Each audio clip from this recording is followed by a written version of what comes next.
Fluid machineries under pipe. Today we have three subtopics under the fluid machineries, which are compressor, pumps, and fans and blowers. Let's start with compressor. Air taken from the atmosphere at 100 kilopascal and 21 degrees is delivered to the air receiver at 690 kilopascal and 150 degrees by means of water-jacketed reciprocating compressor. The compressor has rated capacity of 0.15 cubic meter per second free air. Determine the power required to compress the air. Start muna tayo by writing ng mga given. Kasi importante na maisulat yung mga given kapag compressor yung problem. Pressure 1 was to 100 kilopascal and temperature 1 was to 21 degrees Celsius with pressure 2 690 kilopascal, then temperature 2 was to 150 degrees Celsius. And for the volume was to 0.15 cubic meter per second. In compressor, we have three processes. Merong isentropic, polytropic, tsaka isothermal. Iba-iba yung formula nila kasi iba-iba din yung process. For isentropic,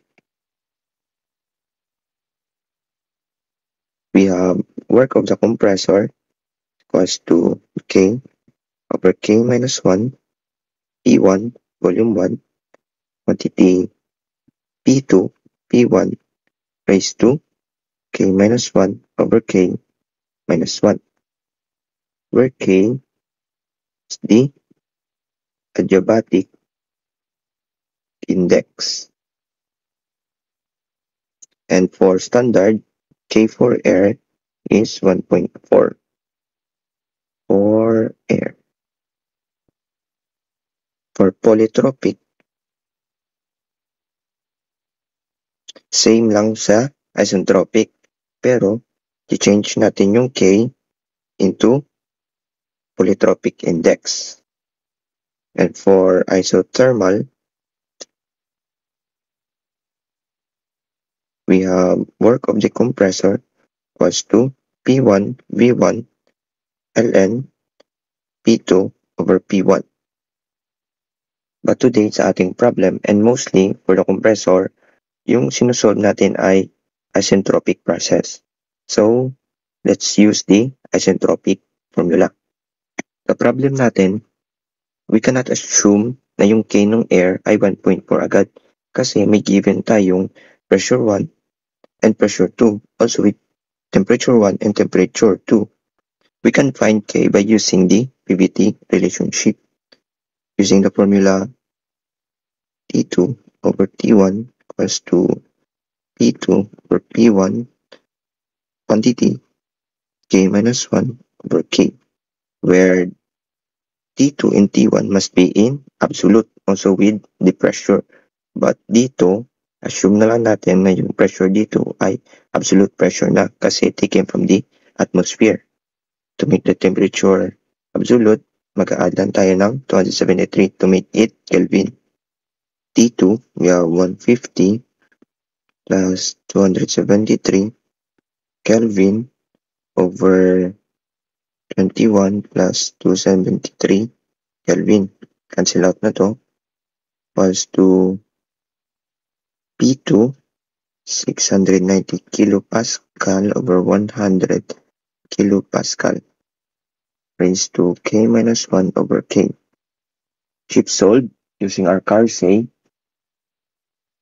150 plus 273 over 21 plus 273 alpha equals quantity 690 over 100 raised to alpha x minus 1 over alpha x. Keep calc, let x equals to 1. We have 1.232. See, hindi parehas yung adiabatic index natin sa standard. Pag di na-solve at ginamit yung 1.4, mahihirapan ka na hanapin yung correct answer sa choices. Next, supply na lang natin yung mga given kasi kumpleto naman. We have work of the compressor equals to 1.232 over 1.232, pressure 1, 100 kilopascal, which can be used as kilonewton per square meter, force over area, then the volume of 0.15 cubic meter per second times the pressure 2, 690 kilopascal over 100 kilopascal raised to 1.32 minus 1 over 1.232 minus 1 pa pala dito. Minus 1. Cancel out. Kilonewton meter per second is equals to kilojoule per second is equals to kilowatts. We have work of the compressor equals to alpha x na lang natin. Alpha x minus 1 times 100 times 0.15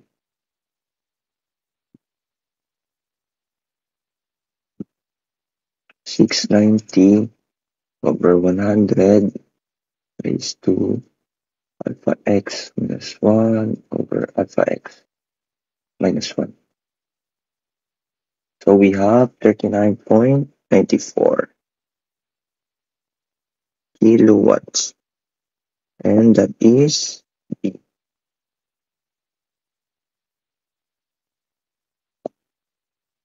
For compressors, mas mainam na memorize natin yung formula kasi mahirap na pag hindi. Ang haba pa naman. Tsaka walang derivation to. If so, mahirap na. Time consuming na yun. Let's move for our next topic, which is pumps. Ito importante ito kasi palagi itong nakikita sa industry. Tsaka prime mover to increase the pressure ng ating water. Example, sa Rankine cycle natin, siya nagdi-deliver ng water into the boiler. So let's proceed to the problem. A pump delivers 20 cubic feet per minute of water having a density of 62 pounds per cubic feet. The suction and discharge gauge reads 5-inch Hg, vacuum, and 30 psi respectively. The discharge gauge is 5 feet above the suction gauge. The pump efficiency is 70%. What is the motor power? Write muna natin yung given. We have 20 cubic feet per minute, which is the volumetric flow rate, or let's say Q. We have 20 cubic feet per minute. And we have the density of 62 pound. Kahit di nakalagay yung M, pound mass to per cubic feet. The suction and discharge gauge. First, suction gauge muna. Suction pressure.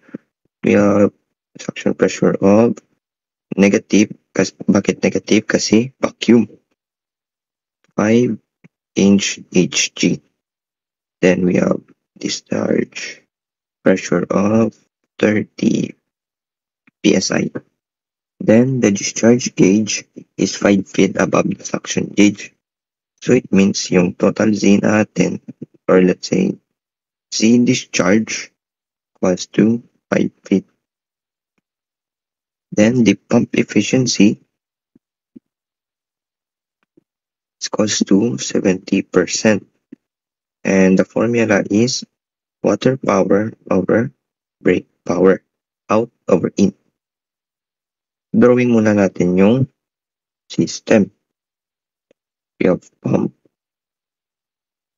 Then we have a discharge above the suction. We have 5 feet.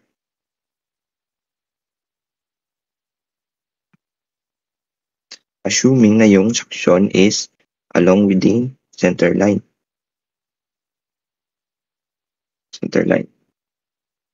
Sa pump, we have a formula for the water power of gamma, which is the specific weight of water.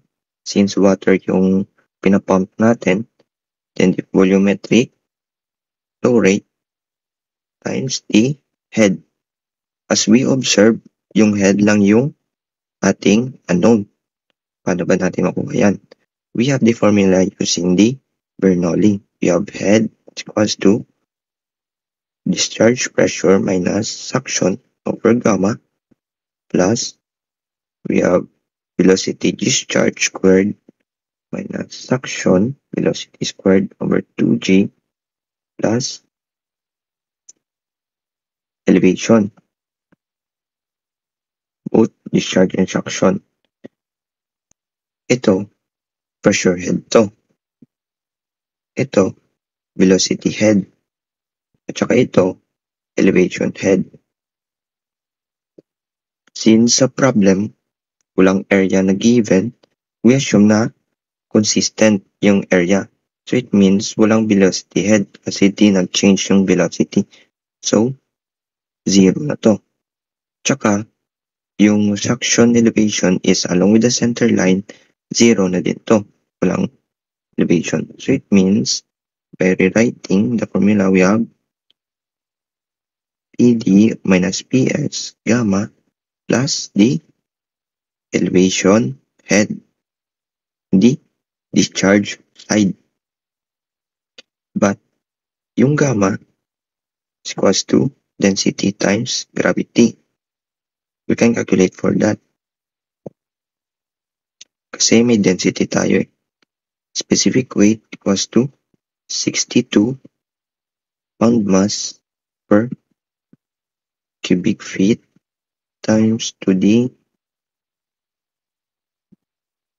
gravity of 32.2 feet per second squared. Kaso, in conversion, it doesn't mean na pound mass feet per second squared is equals agad sa pound force. Hindi ito. Hindi yan equal. Kasi dapat slug feet per second squared must be equal to the pound force. Kaya, i-convert natin yung pound mass into slug. We have 32.2 pound mass into 1 slug. Cancel out to. Magiging slug feet per second squared over cubic feet where slug feet per second squared is pound mass. Malilit to sa 62. Cancel out muna pala yung 32.2. 62 pound force per cubic feet. Kaya sa imperial, equal yung specific weight sa density if yung unit ng density is pound mass per cubic feet. Maka-cancel out lang kasi yung 32.2. Kaya wag tayo minsan malito. Pero bago natin i-supply yung mga given dito, convert muna natin yung suction pressure. We have suction pressure of negative 5 inch Hg.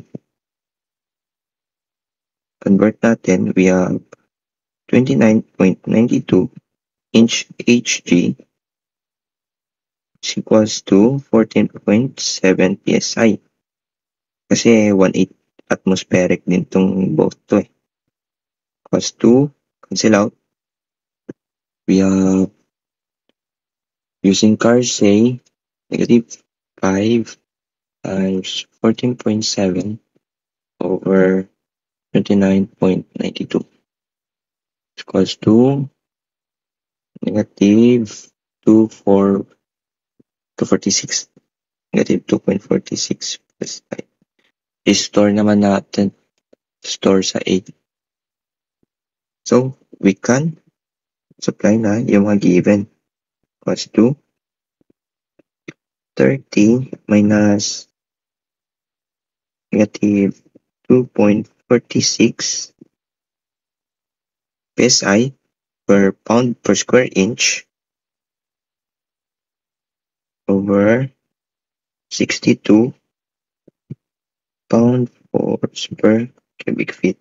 Dito, naka-force na yan kasi yung pressure is force over area. Plus the elevation of 5 feet. To make the unit uniform, convert natin yung inch squared into square feet. We have 144 square inch, 1 square feet. Cancel out to. Then yung pound force, feet, maging feet na lang dito kasi square feet to. Akyat yung feet plus feet is okay. Equals to 30, since minus times minus leads to positive, we use still minus na lang kasi yung na-store natin ay negative. 62, quantity mo kasi mag-multiply tayo 144 plus 5. We have 80.38 feet. Since okay na lahat, may gamma na tayo, may flow rate, tsaka head, and supply, or direction na tayo dito. Cross multiply, since motor power or the brake power yung hinahanap, we have water power over 0.7. Diretso na tayo. Brake power is equals to gamma of 52 pound force per cubic feet, flow rate of 20 cubic feet per minute. Saka yung head natin na 80.38 feet over 0.7. Since HP yung nasa choices, convert natin yung unit nila. Cancelat mo na yung cubic feet. Natitira is pound force feet over minute. By the conversion of our power, we have 33,000 pound-foot per minute is equals to 1 HP. So we can cancel out na to. Matitira HP. We have brake power of storing to be 62 times 20 times alpha B over 0.7 times 33,000. We have 4.31 HP, which is the letters B. See? Sa pump, yung conversion na dito may hirap. Kaya dapat, back to basic, memorize yung mga conversion or have some mnemonics para hindi mahirapan. And also not only for the pumps, it is applicable also sa mga ibang topic. Last topic, we have fans and blowers. Importante ito kasi ito yung ginagamit minsan sa ating mga CR, kitchen, yung humihigop ng mga hangin para maalis yung mga mababahong hangin tsaka marireplace ng mga fresh air. Okay, let's move to the problem. What horsepower is supplied to air moving at 20 feet per minute through a 2x3 feet duct under a pressure of 3-inch water gauge? The fans and blowers, depende yan sa iyo kasi merong two way of solving. We have using the water or in terms of water or in terms of air. Same answer pa rin naman. Pero sa akin, mas madali yung in terms of water kasi may standard na yung kanyang density tsaka specific weight. So, write muna natin yung mga given. We have 20 feet per minute, which is the velocity, distance over time. 20 feet per minute. And the area of duct. equals to 2 by 3 feet or 6 square feet. Then the pressure of 3-inch water gauge, 3-inch H2O. Same sa pump, meron tayong formula for fans of air power. Sa pumps, water power yon. Dito, air power equals to gamma QH pa din. Since yung Q, by continuity equation, is equals to area times the velocity. So we have 6 square feet times to the velocity of 20 feet per minute. Leads to 120 square feet, cubic feet per minute. We can use the pressure gauge. We have 3 inch of head. Ito na agad yung head natin. Kasi in terms of water yung ginamit natin. Pag in terms of air, i-convert mo pa yun. Using 3 inch as your head, we have, by conversion, 12 inch 1 feet. We have 3 over 12, or let's say 1/4, or 0.25 feet. So, kompleto na. Air power equals to gamma of 62.4 pound force per cubic feet, gamma ng water, tsaka Q of 120 cubic feet per minute times D 0.25 feet. Since HP yung choices, convert natin ulit. Kasi pound force feet per minute, gagawing HP, we have 33,000 pound feet per minute, 1 HP. Cancel out, cubic feet, pound force feet per minute, maging HP na lang. We have 2.4 times 120 times 0.25 divide 33,000. 0.0567 HP. So, as you can see, D yung answer. I hope may natutunan kayo ulit sa ating topic of fluid machinery. And for the next, we will do the pump affinity loss and fans affinity loss. Thank you.